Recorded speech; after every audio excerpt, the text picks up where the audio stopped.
Monsieur le maire de Cabas, monsieur le président, mesdames, messieurs, j'ai naturellement, comme nous tous, beaucoup de chance d'être à Cabas aujourd'hui. En revanche, j'ai beaucoup moins de chance chronologique. En effet, il y a quelques semaines, nous étions en assemblée de l'AMF et à peu près l'avant-veille, le Premier ministre me demandait de vous diffuser une lettre, ce qui faisait que cela me plaçait dans instruction que j'ai naturellement respectée, mais cela me plaçait ensuite pour vous parler dans une posture qui était celle en fait de l'exégèse, de l'explicitation, voire du quasi-pastiche, je dis bien. Et à la veille même de notre réunion de ce jour, paraît, certains d'entre vous l'ont sans doute vu, mais peut-être pas tous, dans un périodique bien connu, la Gazette des Communes, une interview du même Premier ministre qui, là aussi, va me contraindre à en faire plus une explicitation qu'un propos franchement original de ma part. Sur plusieurs points, le propos, l'interview de M. Philippe me semble répondre à des questionnements qui sont les vôtres et dont certains, pas tous, ont été exprimés dans cette salle. Premièrement, le Premier ministre annonce, je ne doute pas que le Président de la République le confirme lors du prochain congrès, que la révision de la fiscalité locale est bien à l'ordre du jour, y compris la révision des valeurs locatives. Il souligne aussi, ce qui montre qu'il a une grande expérience d'élu local, le caractère gigantesque et éminemment difficile d'un tel chantier. Je parle bien de la révision de la fiscalité locale, pas seulement de la révision des dotations aux collectivités locales, ce qui serait déjà quelque chose de considérable et de très difficile, mais alors la révision de la fiscalité locale, y compris la révision des valeurs locatives, je crois que ça va occuper vos débats pendant au moins le reste du quinquennat. Monsieur Philippe, dans cette même interview, je vous renvoie au texte lui-même, puisque je ne vais quand même pas jusqu'à en faire des citations précises, je le commente. Me semble tenir un propos susceptible de rassurer pleinement les élus des communes rurales sur deux autres points. Premièrement, sur les effectifs des élus. Bon, on connaît la thématique, 500 000, je crois qu'on dit 500 ou 550 000 élus au total sur le territoire national, bénévoles à 98% ou à peu près, enfin je n'ai pas de taux précis. Et donc l'un d'entre nous le mentionnait, je crois que c'est monsieur le sénateur, et monsieur le député l'évoquait aussi, cette force de frappe civique gratuite en quelque sorte au bénéfice de la République et du service public. Dans son interview, j'y reviens, le Premier ministre, mentionne clairement que s'il doit y avoir des réductions d'effectifs des assemblées délibérantes, elles ne concernent pas les communes rurales, c'est marqué aussi clairement que je viens de l'énoncer. Autre point que nous n'avons guère évoqué ici, et je pensais qu'il le serait, je crois que je suis le premier à cette tribune, ou même dans la salle, pour aujourd'hui j'entends, à prononcer le mot de métropole.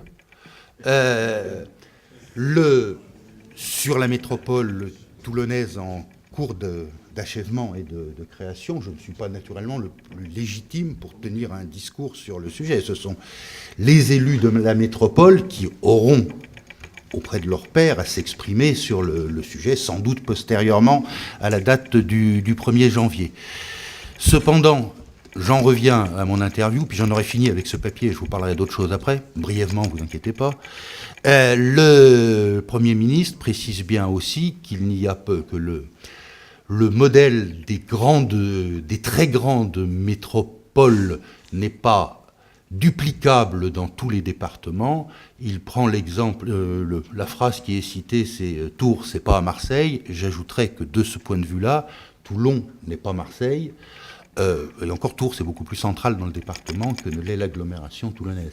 Si bien que l'idée que la création de la métropole toulonnaise dans les limites de la communauté d'agglomération actuellement existante pourrait être, pour des communes rurales telles que les vôtres, un facteur de déperdition de compétences, me semble, pour ma part, hautement invraisemblable, voire même impossible.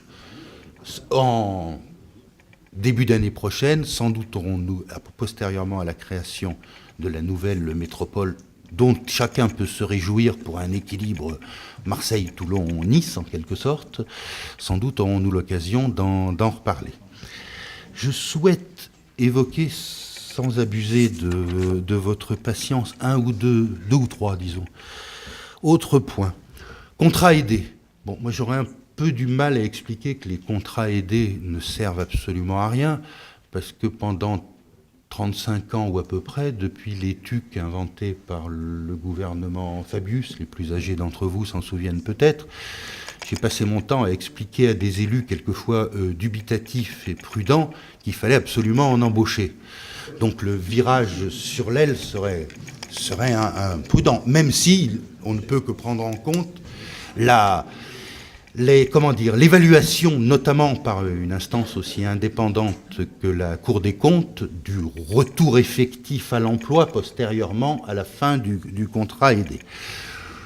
Bon, nous avons, pour la présente année budgétaire et dans les conditions que vous savez, nous avons, et nous sommes en train d'achever, puisqu'on est presque à la fin du mois de novembre, nous avons voulu gérer au mieux ce qu'il restait pour renouveler les contrats. Je crois que ça a été fait au mieux. Croyez que les communes rurales, qui s'étaient signalées d'ailleurs sur l'impulsion de leurs associations, n'ont pas été négligées dans l'exercice. D'ailleurs, dans certaines des circulaires, il a été marqué les communes rurales qui rencontrent des difficultés pour la rentrée scolaire. On a considéré au niveau de ce département que ça voulait dire toutes les communes rurales. Donc on a réussi à peu près à gérer la chose jusqu'en janvier. Comme le disait de la manière la plus objective le président Véran, l'an prochain, ce qui est budgété, selon cette expression, enfin ce qui est prévu, sauf erreur de ma part, c'est 200 000, ce qui doit faire un peu moins de la moitié par rapport au précédent.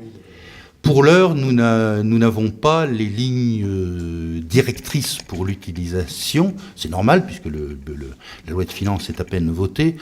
Je ne doute pas que les communes rurales y aient leur place. Ce qu'il y a, c'est qu'il ne faudrait pas que tout le monde soit prioritaire. Mais enfin, j'ai confiance pour réussir à gérer la chose sans drame. Point suivant, qui sera très bref, service public, service au public, un travail, schéma d'accessibilité des services au public. Un travail est fait depuis plusieurs mois, à la fois par le conseil départemental et l'État représenté par le sous-préfet ici présent. On devrait pouvoir, Madame la Présidente, si le Président Girand en est bien d'accord, pouvoir signer le Président Giraud, excusez-moi, ma langue est fourchée, ma bouche se dessèche. Pouvoir signer au début du mois de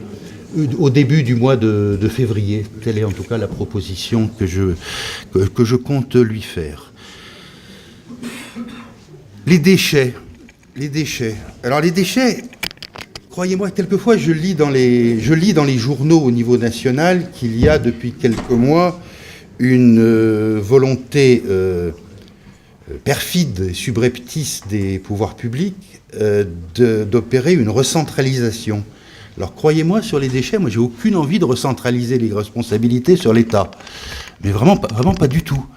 Je pense que la répartition des tâches, et je remercie Madame la Présidente de la pertinence de son propos, que la répartition des tâches est fort bien faite. Simplement, j'aurais eu scrupule à ne pas signaler, et tel était l'objet de cette réunion de la fin du mois de juin, du 28 juin, que dans le Var, on était en train de, pour le dire en langage poli et un peu administratif, d'être confronté à de sérieuses difficultés, et pour le dire sur un autre niveau de langage, d'aller dans le mur.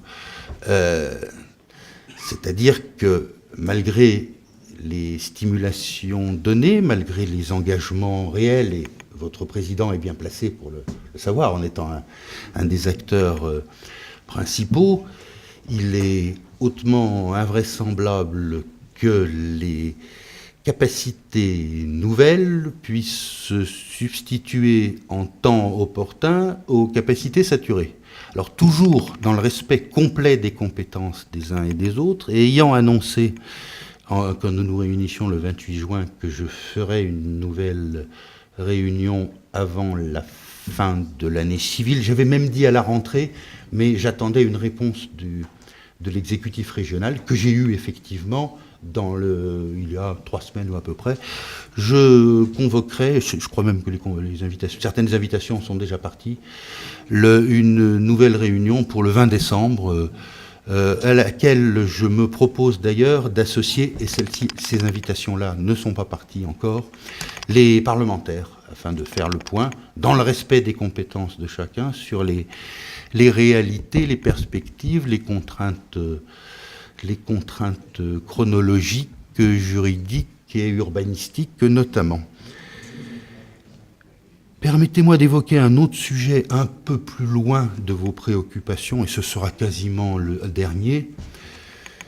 Loin de vos préoccupations, oui et non, puisque ce dont je voulais parler, c'est ce qu'il est convenu d'appeler désormais la police de sécurité du quotidien. Alors les questions de sécurité vous sont bien sûr pas étrangères, et je sais la mobilisation des élus municipaux sur le sujet, d'abord parce que beaucoup d'entre eux entretiennent, y compris dans des communes de faible démographie, gèrent, entretiennent n'est pas le bon terme, une police municipale, et d'autre part parce que, y compris dans des communes de même strate démographique, certaines des vôtres, des dispositifs tels que ceux de vidéoprotection sont en œuvre. Ce que je voulais mentionner en présence du colonel commandant le groupement de gendarmerie, c'est que ce terme dont vous commencez à entendre parler au cours des dernières semaines de police de sécurité du quotidien, premièrement, intéresse aussi les territoires ruraux. Ça s'appelle police de sécurité du quotidien, mais ça concerne tout autant la gendarmerie nationale, en l'espèce la gendarmerie départementale.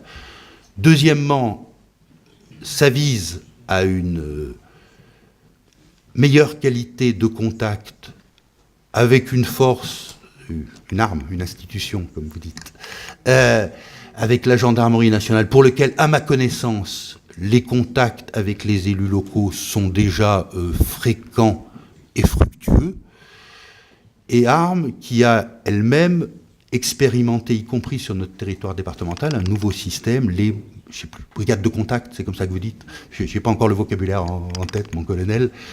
Néanmoins, si vous, maires ruraux, confrontés à un certain nombre de problématiques spécifiques, les rêves, quelquefois les gens du voyage, quoique c'est tout autant en zone urbaine, des cambriolages dont on ne peut pas non plus nier l'existence. Considérez que vous avez sur ce thème de ce que devrait être une police de sécurité du quotidien, que vous souhaitez vous exprimer. Je vous remercie, mais alors dans un délai assez bref, parce que moi je dois faire un rapport pour le 15 décembre au ministre d'État, ministre de l'Intérieur, de me faire connaître sous la forme que vous souhaitez, y compris une brève lettre, en direction du cabinet du préfet, en mettant peut-être en exergue en incipit de la lettre police de sécurité du quotidien, pour qu'on la classe bien, votre point de vue sur le développement ainsi des relations, en l'espèce la gendarmerie nationale avec les communes dont vous avez la responsabilité. Je souhaitais le mentionner, même si je sais que certaines de vos préoccupations ne sont pas fatalement que les relations sont bonnes et que je ne pense pas que vous ayez des propositions révolutionnaires à faire en la matière, mais je peux me tromper. Là, à plusieurs reprises, j'ai dit que c'était le dernier point, donc on va considérer que c'est vraiment le dernier. J'ai écouté avec intérêt toutes les interventions, j'ai même pris des notes au fil de vos propos. J'ai bien entendu, écouté avec tout autant d'attention que pour les autres orateurs, l'intervention de monsieur le sénateur. J'ai noté sa crainte d'une lyophilisation. Il n'y a pas 36 moyens de lutter contre la lyophilisation, c'est de boire. Donc je pense que le président nous invitera à l'apéritif après ce discours. Merci.